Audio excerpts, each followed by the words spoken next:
Hi students, this video is on magnetic effect of electric current part 1 with the complete study of electricity chapter. Now let us begin a new chapter, magnetic effect of electric current. In earlier days, electricity and magnetism were treated as different subjects and have no relationship. Electricity deals with the study of charges, whereas the magnetism deals with the study of magnets.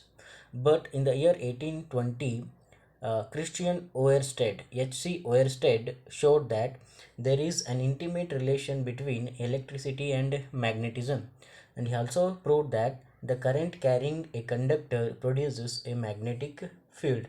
And also another scientist, Ampere, supported this theory by saying that the electric charges in motion produces a magnetic field. The observation that electric current can set up a magnetic field has led to some of the most fruitful achievements in the areas of industrial and technical developments.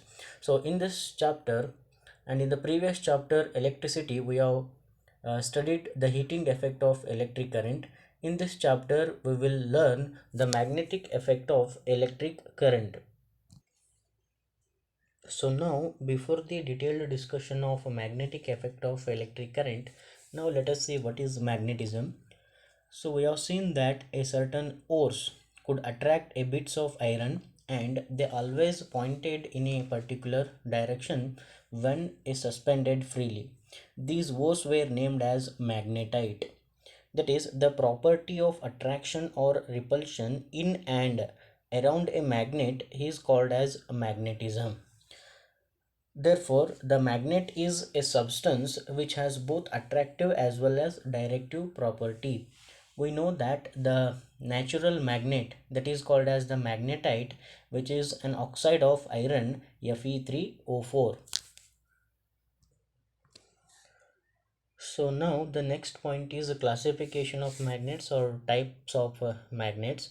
So magnets are of two types. First one is the natural magnets and the second one is artificial magnets.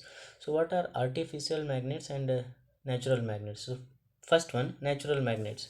So the natural magnets are weak and mostly irregular in shape. So these natural magnets are weak and mostly irregular in shape. So example is what? The magnetite. And the second one is artificial magnets.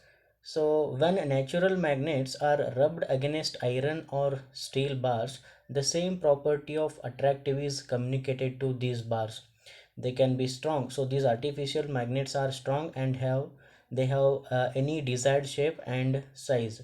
So examples for the artificial magnets are the bar magnets and magnetic needles, magnetic compass. These are the examples for artificial magnets. So what is a bar magnet? So they are in cylindrical or rectangular shape. And the magnetic needles, so what is a magnetic needle, which is in the form of an elongated rhombus. And the magnetic needle can be suspended freely, so it can rotate. And the magnetic compass, it is a compact form of magnetic needle which is pivoted at the center of the small box made up of brass having a glass top. And the north pole of the needle is generally painted red and it indicates the north pole. So then what are the uses of this magnetic compass? That is also an important point. So these magnetic compass are used to check the polarity of a magnet, and they are also used to find the direction of magnetic field and to find the magnetic north south direction. So these are the some important uses of the magnetic compass. So the next one very important point is Oersted discovery or experimental verification of relation between electricity and magnetism. So it was thought that electricity and magnetism have no relationship with each other.